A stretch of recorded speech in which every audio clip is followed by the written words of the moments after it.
Now let us understand the force of friction. When any object moves or tends to move on the surface, the force opposing the relative motion of the object is called frictional force. Here focus on the words when any object moves or tends to move. So it is not necessary that frictional force acts only when object is in motion. It can act even when it is trying to move. It is not actually moving, it is at rest, but it is trying to move on the surface. The frictional force is always denoted by small f so that we don't get confused with the normal any other force. The frictional force depends upon the types of surface in contact and the normal reaction. It is independent of the area of contact. It does not depend on area of contact. Now there are basically 4 types of friction: static friction, limiting friction, kinetic friction and rolling friction. About the rolling friction we will talk in the 7th chapter, that is rotational motion. As long as this chapter is concerned, we will talk about static, limiting and kinetic friction. So what is static friction? When object tries to move on the surface, the static friction comes in the picture. Let us understand from one example.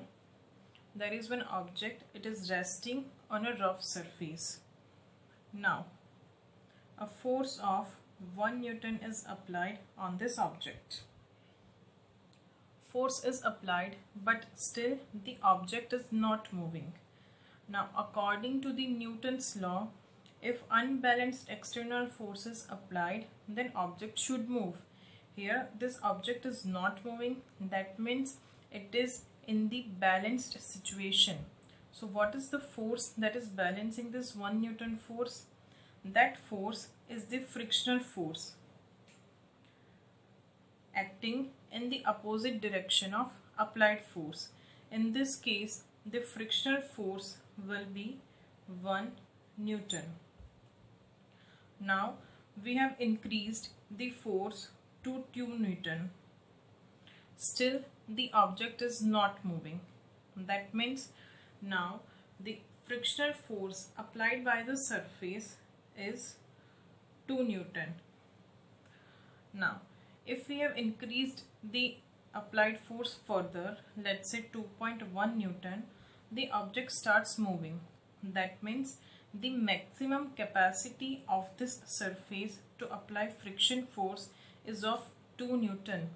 This maximum capacity of the surface is called limiting friction, beyond which the object will start its motion. So from this we can say when the applied force was 1 Newton, frictional force was also 1 Newton. When the applied force was 2 Newton, the frictional force is also 2 Newton. So the static friction is self-adjusting friction. It will adjust its value according to the applied unbalanced force. Now take us the situation. This object is at rest. Now in this case, what is the friction? Here the friction force will be 0. As there is no external forces acting on the object, we don't require any force to balance that force. So when no external force is acting on the object, the frictional force is 0. Remember, the frictional force comes in picture only when external force is applied. Fs comes in picture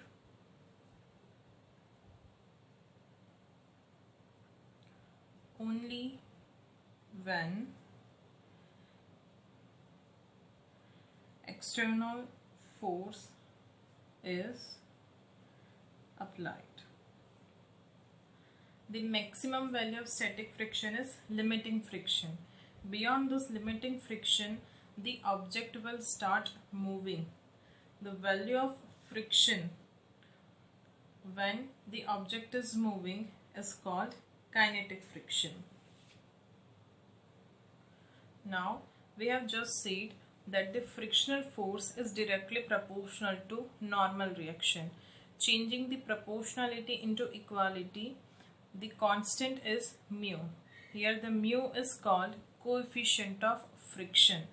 This coefficient of friction depends on types of the surface in contact. From this we can write mu is equals to frictional force per normal reaction. Here the unit of friction force is Newton and unit of normal reaction is also Newton. So mu is a unitless quantity. The range of value of coefficient of friction varies from 0 to 1. For perfectly smooth surface, the value of coefficient of friction is 0. But such kind of surfaces does not exist in real life. Now, the maximum coefficient of friction is limiting friction, then static friction, then kinetic friction, and then rolling friction. You have to remember this order. Mu s is greater than mu k is greater than mu r. Now, in this graph, we have shown the applied force versus frictional force for any object. On the x-axis there is applied force and on the y-axis there is frictional force. Now, we know initially due to inertia the object will resist the change in its motion. So, when applied force is increased from 0, the frictional force is also increased, but still the object is at rest. So when object is at rest in this region, the applied force and static friction will be same. We can see from the graph, when the applied force is 5 Newton, the frictional force is also 5 Newton.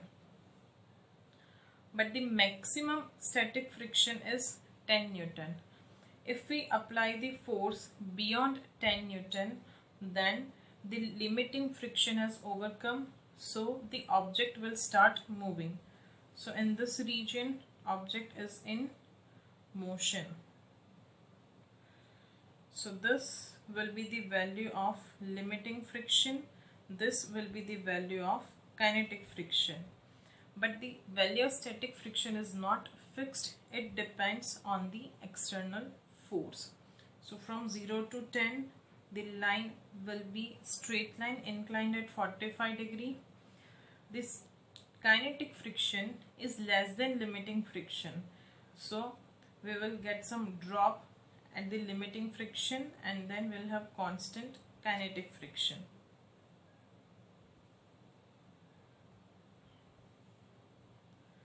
From this we can see that limiting friction is always greater than the kinetic friction.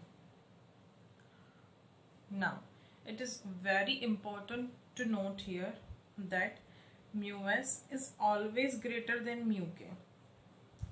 Focus on the word always. Mu s is always greater than mu k, but Fs is not always greater than Fk. The coefficient of static friction is always greater than coefficient of kinetic friction. This is true, but the static friction is not always greater than kinetic friction. From this graph only we can see that the kinetic friction for the object is 8 Newton, but the possible value for the static friction is also 5 Newton. So it is not necessary that always Fs is greater than Fk. So if in the question always word is given, then try to verify it twice. Now let us understand a term called angle of contact or angle of friction. This object is at rest on a surface. Maybe we are applying some external force, we don't know, but because of that external force, some frictional force is acting in this direction and there is some normal reaction. We are just mentioning the forces acted by the surface. So surface will apply the frictional force and the surface will apply the normal reaction. Due to combination of these two forces, the contact between object and the surface is possible. So the resultant of frictional force and normal reaction is called contact force. So Fc contact force will be given by under root F square plus N square. Let's say this contact force is making an angle lambda with the normal reaction or with the vertical. So we can write tan lambda is equals to F upon N. But we know that the frictional force is equals to mu into N. For this value, this N will get cancelled out. So lambda will be equal to tan inverse mu. This lambda is called angle of contact or angle of friction. Now let us see some examples on finding the frictional force. For the given examples, we want to find the frictional forces. Here the mass of object is 1 kg. A pushing force of 5 Newton is acting on object and the force responsible for motion is 10 Newton. Here first you have to check whether we are overcoming the limiting friction or not. If the applied force is greater than the limiting friction Fl, then object will move.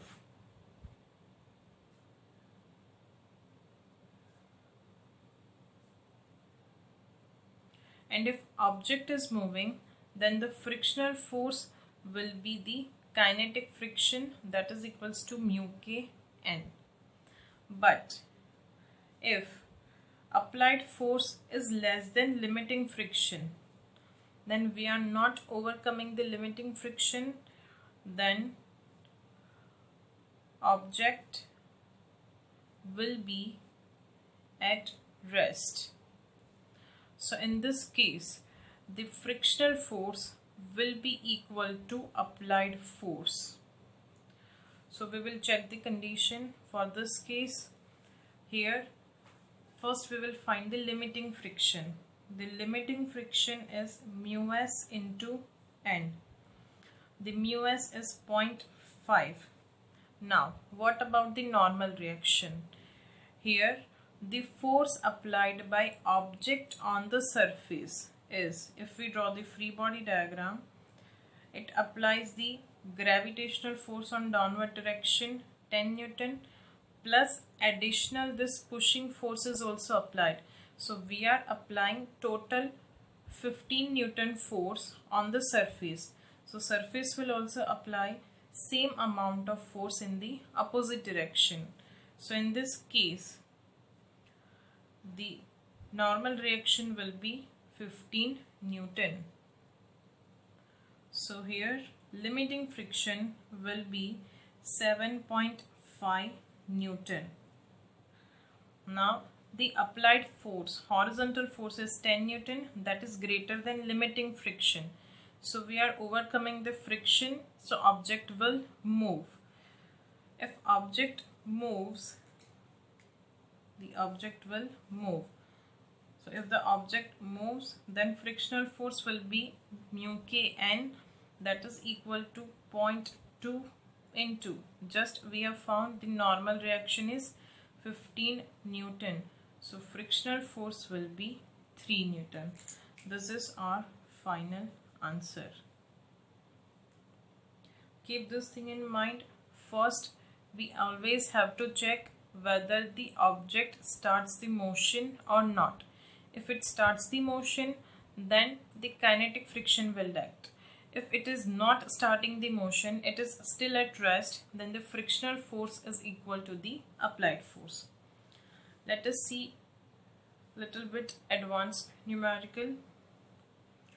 Same object of mass 1 kg, horizontal force 10 Newton is applied. Now another force of 5 Newton is applied, but it is pulling the object, making an angle 30 degree with the horizontal.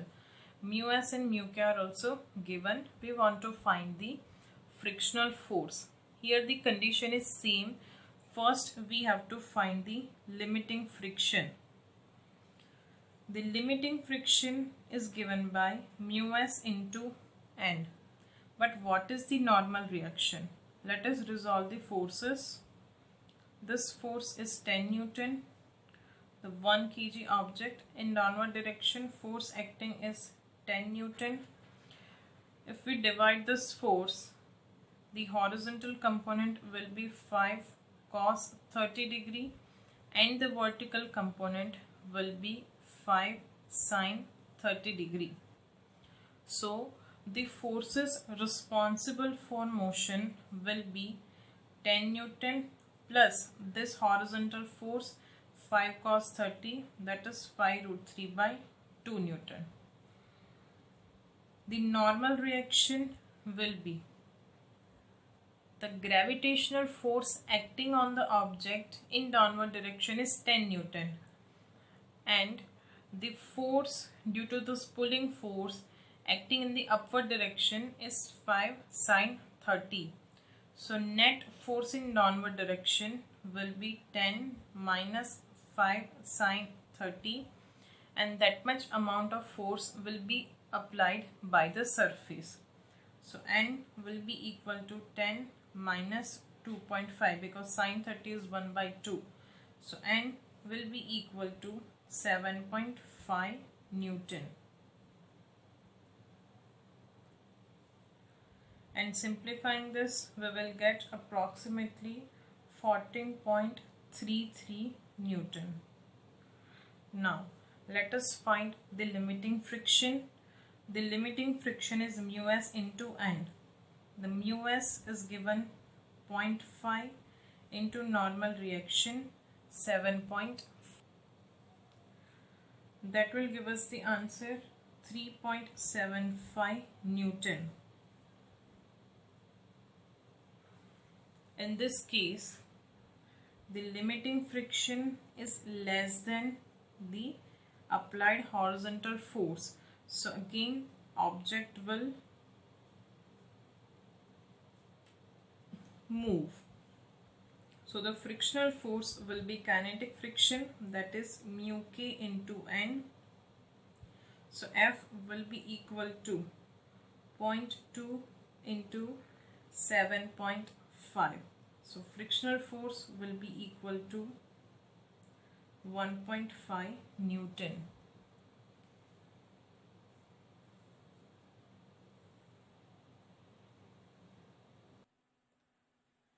Now in the third case, here the mass of object is 1 kg, 10 Newton force is applied, mu s and mu k are given.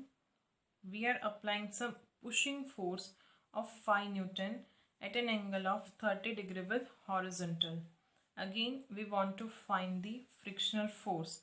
First of all, we have to find the normal reaction and the horizontal force responsible for the motion. For that, we will divide this 5 Newton force into its component. This component will be 5 sin 30 degree and this component in downward direction will be 5 cos 30 degree, and the force of 10 Newton in this direction, and in downward direction the gravitational force 10 Newton. Here if we find the normal reaction, then these two forces will be added. So normal reaction will be 10 plus 5 cos 30, that will be equal to, sorry, this angle is 30, so this angle will also be 30. So this component will be 5 cos 30 and this component will be 5 sin 30. So normal reaction will be 10 plus 5 sin 30, that is 1 by 2.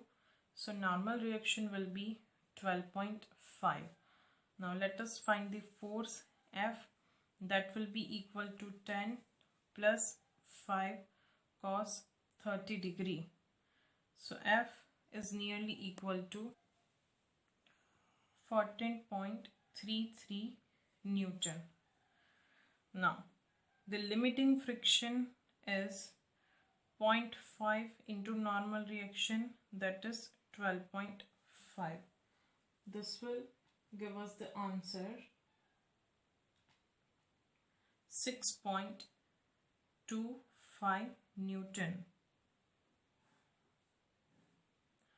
Here the applied force is greater than limiting friction, so object will move. So kinetic friction will be mu kn, that is equal to 0.2 into 12.5.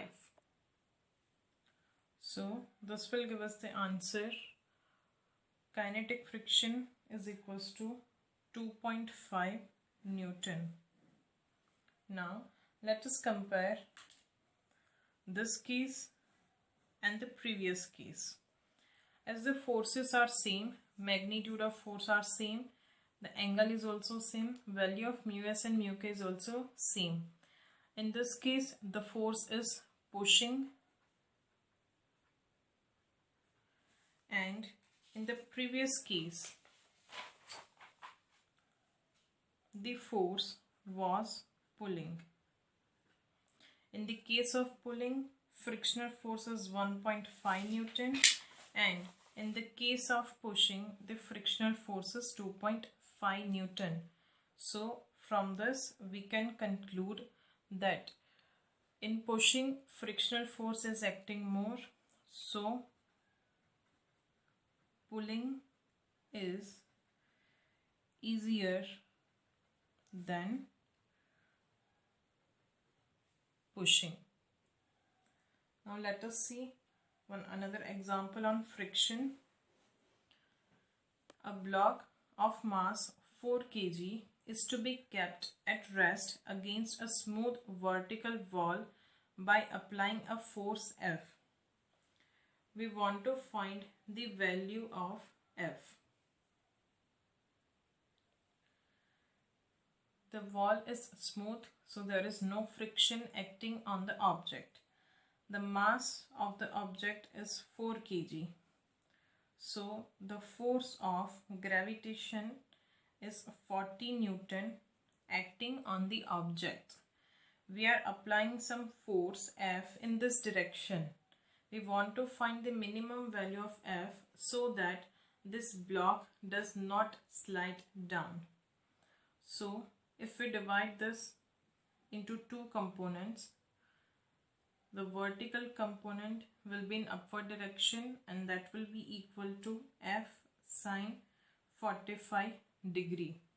This vertically upward component should balance the 40 Newton. So F sine 45 degree is equals to 40 Newton. So F by root 2 is equals to 40 Newton. So F should be, the minimum value of F should be 40 root 2 Newton. So this will be our answer.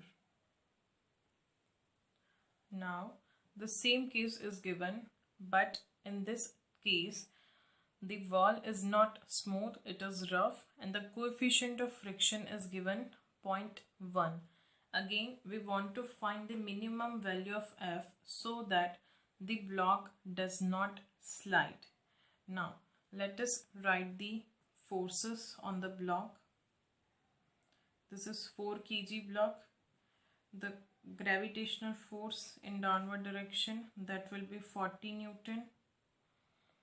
As the tendency of this object is to slide down, the frictional force due to this wall will act in upward direction, that is equal to mu n. If we divide this force in two components, then this force will be F cos 45 degree, and there will be another upward force that will be equal to F sin 45 degree. So to stop the sliding of this block, this vertical forces should be balanced. So we can write F sin 45 degree plus mu n is equals to 40 Newton. But what is the normal reaction? Here we are applying a force of F cos 45 on the object. That means this object is applying a force of F cos 45 on the wall. So wall will also apply the same force. Remember, it is not necessary that normal reaction acts in the opposite direction of gravitation. Normal reaction is applied by the surface. So first find the surface and draw a normal ray to the surface. That will be our normal reaction. So this normal reaction will be equal to F cos 45. So F sin 45 plus mu F cos 45 is equals to 40. So F by root 2 plus mu F by root 2 is equals to 40. So we can write F into 1 plus mu is equals to 40 root 2. So F will be equal to 40 root 2 divided by 1 plus mu. Mu is 0.1. That will be 1.1 Newton. You can further simplify this. So this will be our answer. Now we will discuss the motion along the inclined plane, but the case is of rough surface. Here an object of mass m is placed on an inclined plane of an inclination theta. Let us first draw and write the forces acting on the object. Here, first of all, this surface is frictional surface, that is rough surface, so we have to consider the frictional force. In exactly vertically downward direction, the force acting will be mg. This angle is theta, this angle is 90, so this angle will be 90 minus theta. We have already discussed this distribution, but we are just revising it. We will divide this force into two components, that is along the plane and perpendicular to the plane, because the tendency of the object is move along the plane. So we require all the forces along the plane and perpendicular to the plane. So this component of mg will be mg cos of 90 minus theta, that will be equal to sin theta. The perpendicular component will be, this component is sin theta, so this component will be mg cos theta. These are the forces due to gravitation. Now the forces applied by the surface is, first is normal reaction, and as the surface is rough, the force acting in the opposite direction will be frictional force. For now we are assuming it to be static friction, and that will be equal to mu s n.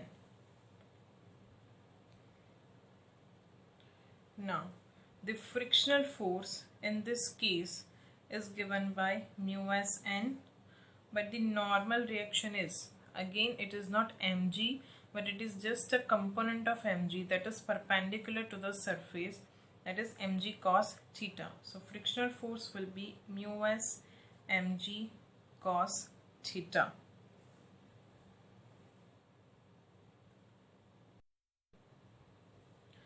Based on the value of mu and m and theta, there will be different cases for this motion. If mg sine theta is equal to Fs, that is static friction, so object will be at rest. If mg sine theta overcomes the limiting friction is greater than Fs, then object will move downward. If object is moving in downward direction along the plane, then in that case the acceleration will be E is equals to F net upon M total. Here net force will be mg sine theta minus the frictional force, because here one opposing force is there. So E will be mg sine theta minus mu mg cos theta divided by m. So acceleration will be g sine theta minus mu g cos theta when object is moving in downward direction. If the object is at rest, then these two forces will be same. You don't need to by heart these formulas, just understand how the forces are written and you can simply write the equations. Now, angle of repose.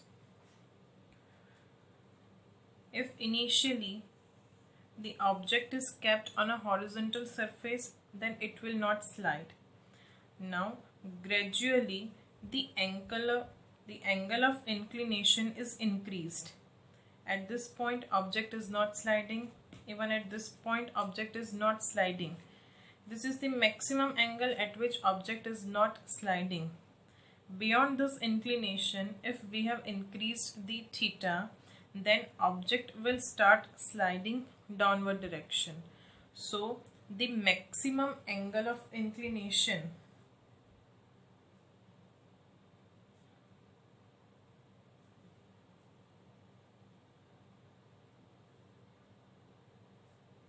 at which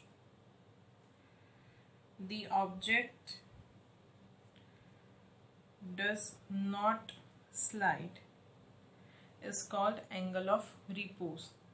So at the angle of repose alpha, the forces will be balanced. That is, the force in downward direction will be mg sine alpha, and in the opposite direction frictional force will act, that will be equal to mu mg cos alpha. This mg will get cancelled out, so sine alpha upon cos alpha is equals to mu. So we can write tan alpha is equals to mu. So alpha will be equal to tan inverse mu. This is called angle of repose.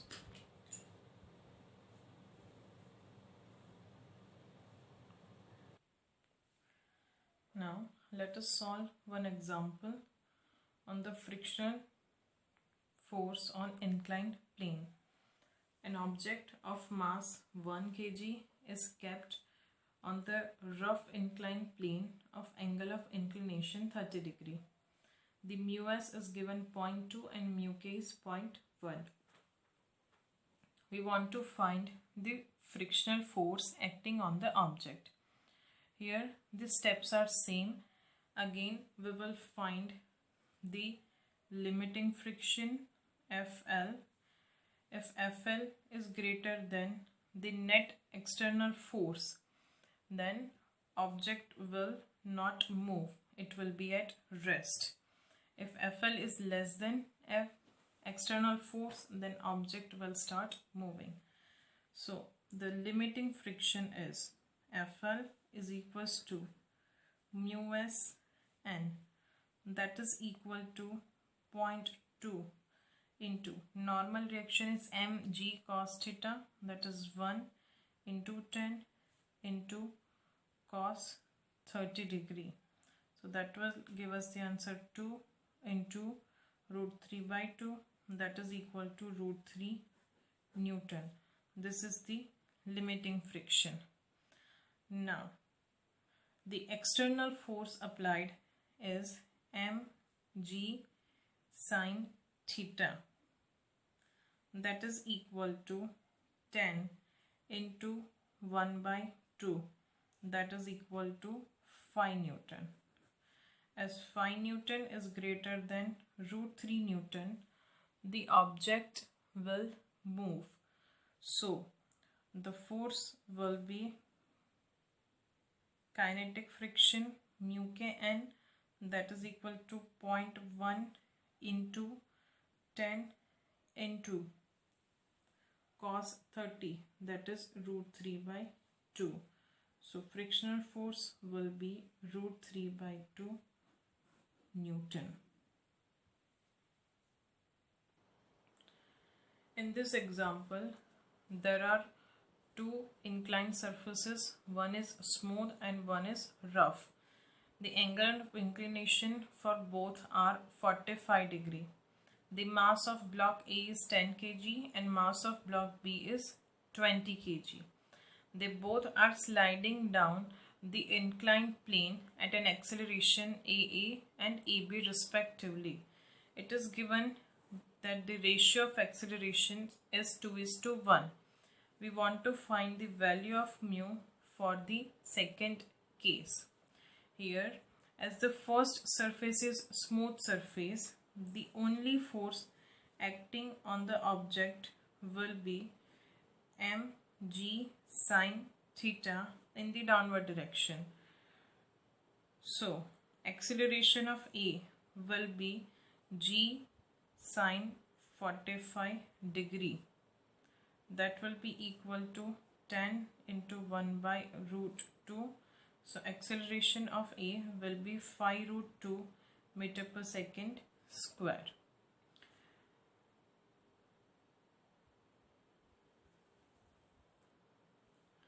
Now for the second case, the force acting will be mg sine theta in downward direction and mu mg cos theta in the upward direction. So the net acceleration will be, as it is moving in downward direction, net acceleration will be g sine theta minus mu g cos theta. This angle is 45 degree. So AB will be equal to g sine 45 minus mu g cos 45. So AB will be equal to g by root 2 into 1 minus mu. So AB will be equal to 5 root 2 into 1 minus mu. So this is the acceleration of block A and this is the acceleration of block B. Now it is given that the ratio of the acceleration is 2:1. So 5 root 2 divided by 5 root 2 into 1 minus mu is equals to 2:1. This will get cancelled out.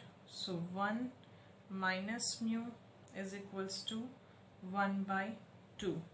So mu will be equal to 0.5.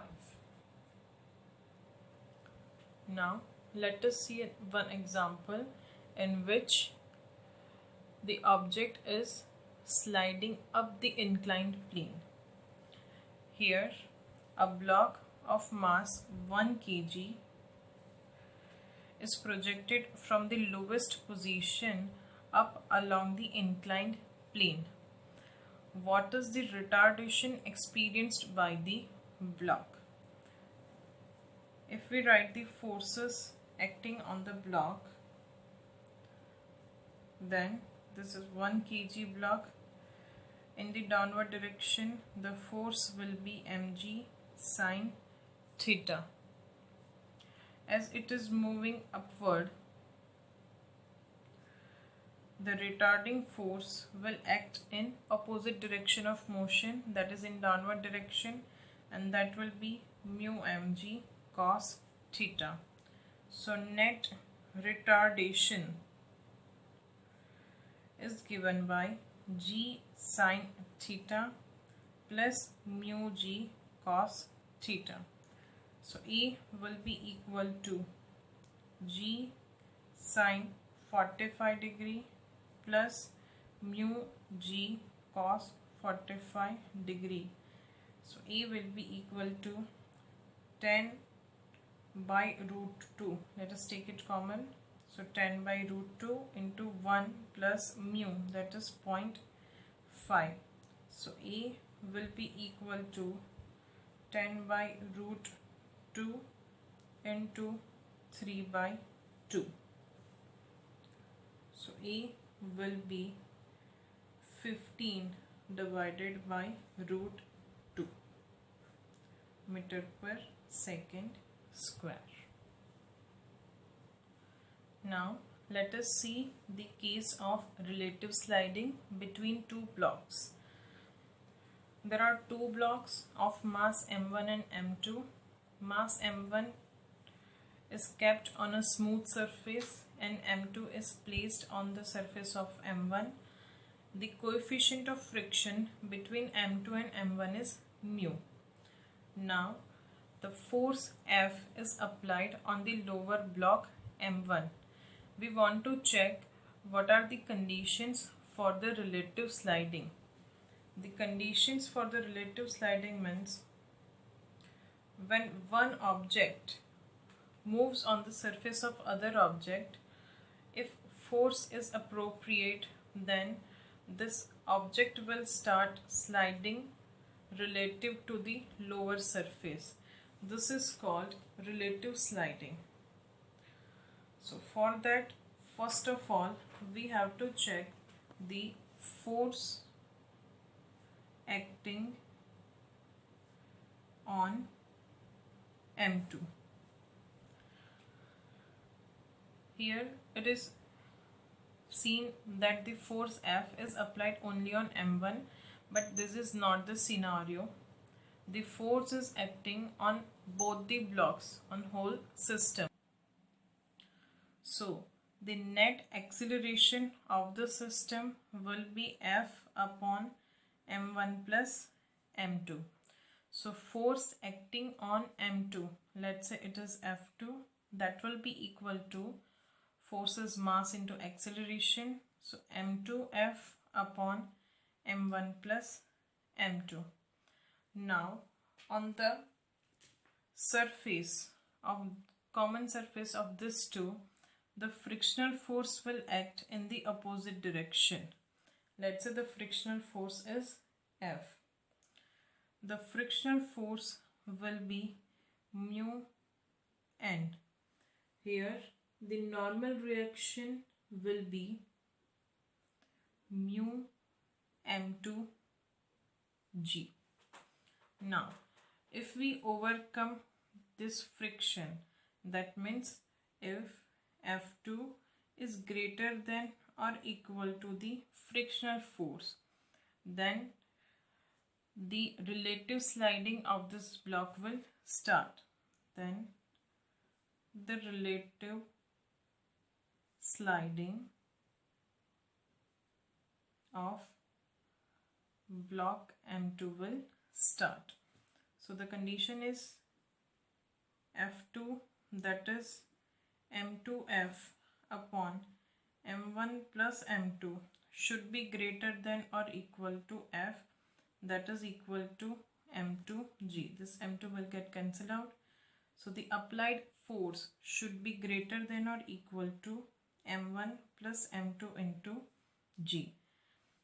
In the case of relative sliding, the acceleration of M1 will be let's say this is acceleration is a1, that will be F minus force in this direction.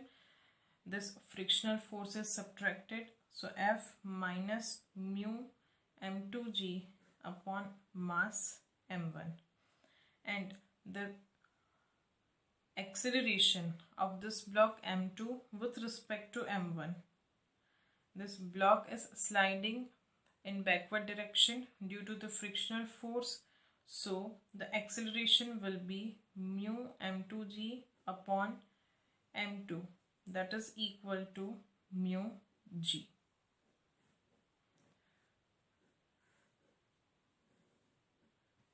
This is the case when relative sliding occurs.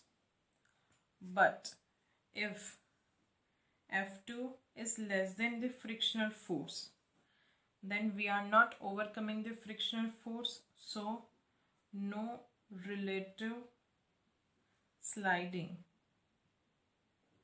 So both the blocks will move together with the same acceleration, that is equal to F upon total mass m1 plus m2. So to solve the problems, first find the force acting on the upper block and find the frictional force. If the force on upper block is greater than the force of frictional force, then relative sliding will start, otherwise not. Now in the second case, again the situation is same. M1 is resting on a smooth surface. On it a block of mass m2 is kept. The friction is mu, but in this case the horizontal force is applied on the upper block. We want to find whether the relative sliding will occur or not, and what are the conditions to start relative sliding.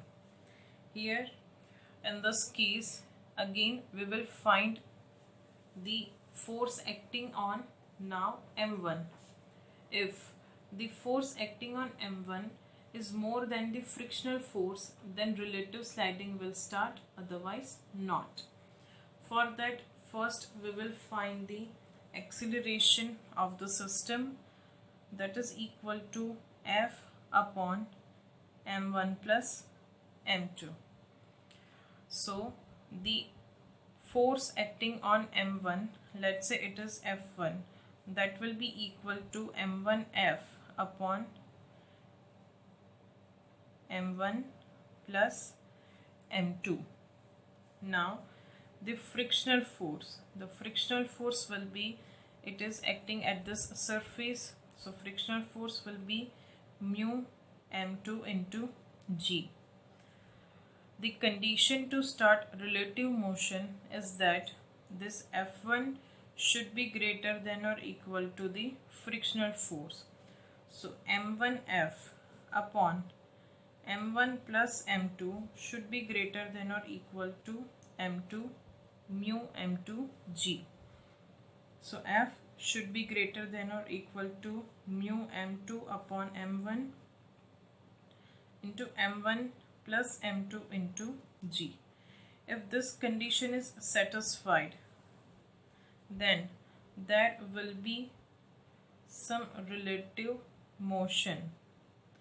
If the relative motion starts, then the acceleration of block A will be A1, that is equal to mu m2g, because it will move because of frictional force, upon m1, and the acceleration of second block will be F minus mu m2g upon m2. But if F is less than, or F1 is less than the frictional force, then there will not be any relative sliding. So both the blocks will move with same acceleration, that is equals to F upon m1 plus m2. So these are the condition for relative sliding and acceleration during relative sliding. Now let us see one numerical example on it. There are two objects or two blocks of mass 8 kg and 2 kg. The lowermost surface is a smooth surface because mu is 0. The coefficient of friction between these two blocks is 0.5. A horizontal force of 20 Newton is acting on the upper object. We want to find whether relative sliding occurs or not, and if the relative sliding starts, we want to find the accelerations. So let us write down the forces. This is 8 kg, this is 2 kg. This force is 20 Newton. First of all, we have to find the overall acceleration. That will be equal to 20 divided by total mass, that is 10. So that will be equal to 2 meter per second square. So the force acting on this will be 8 into 2, that will be equal to 16 Newton.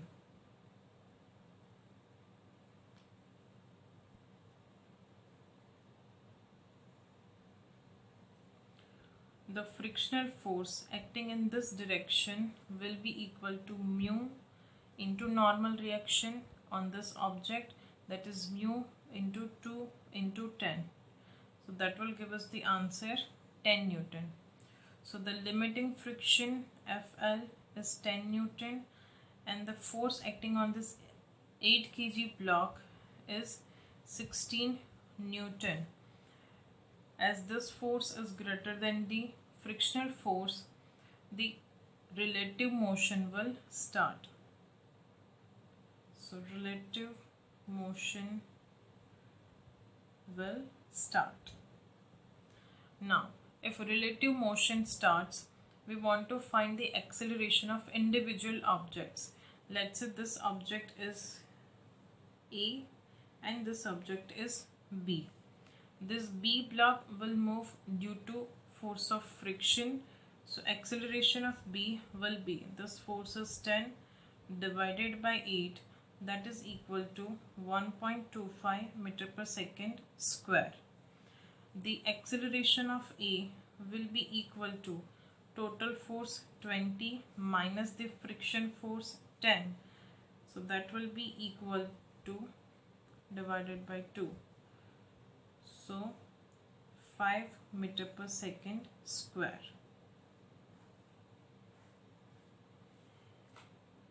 So this will be our answer, 5 meter per second square and 1.25 meter per second square. Let us solve another example. This is 7 kg object, this is 3 kg object. The coefficient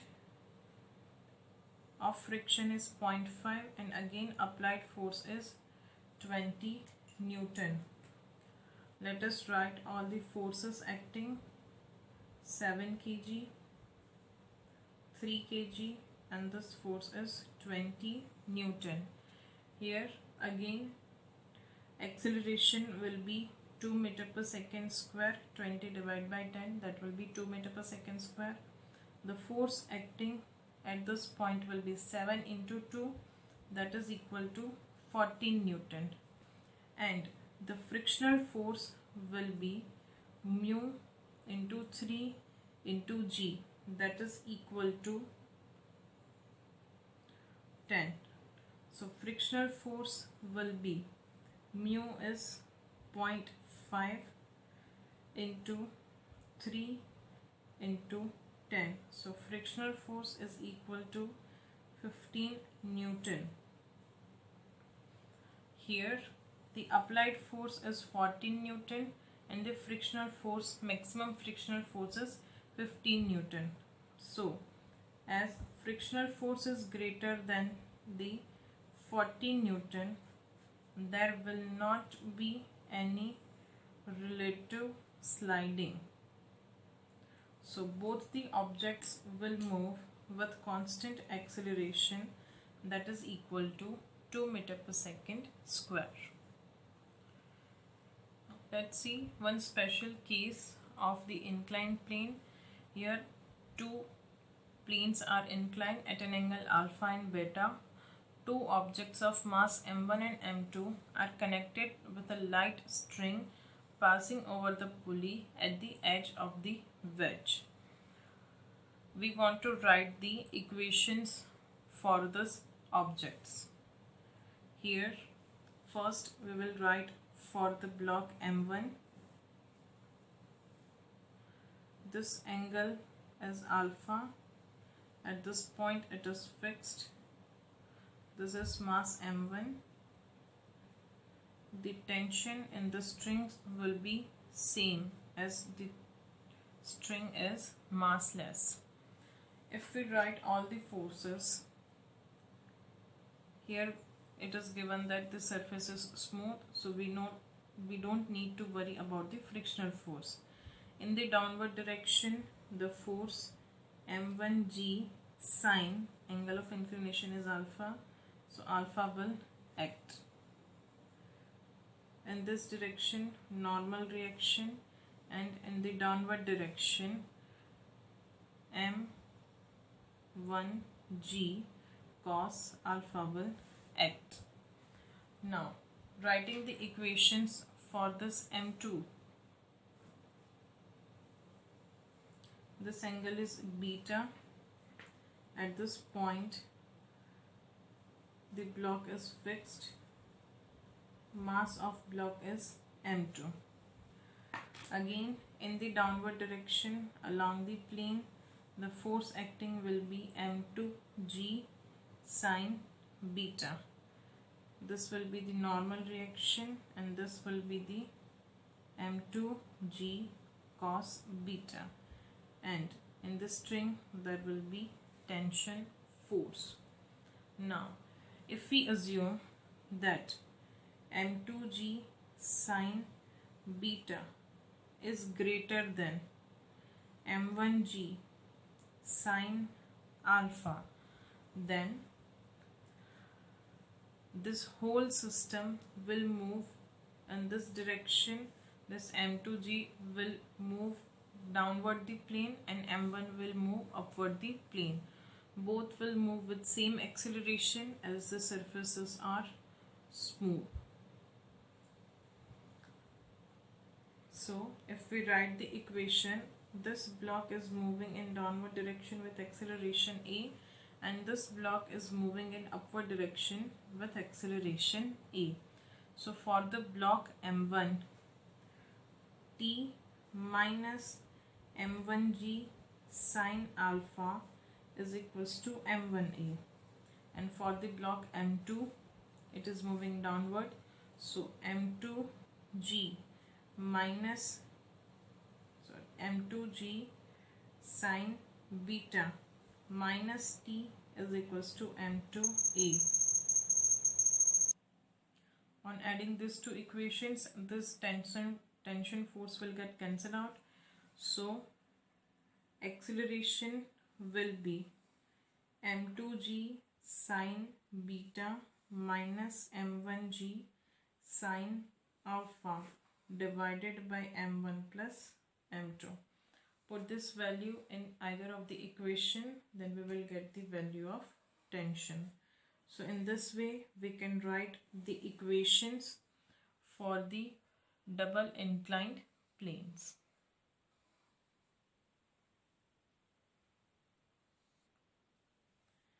We can simply find the acceleration by F net upon total mass. Here the force responsible for the motion is m2g sine beta minus m1g sine alpha, because this force is causing the motion and this force is opposing the motion, divided by total mass, that is m1 plus m2.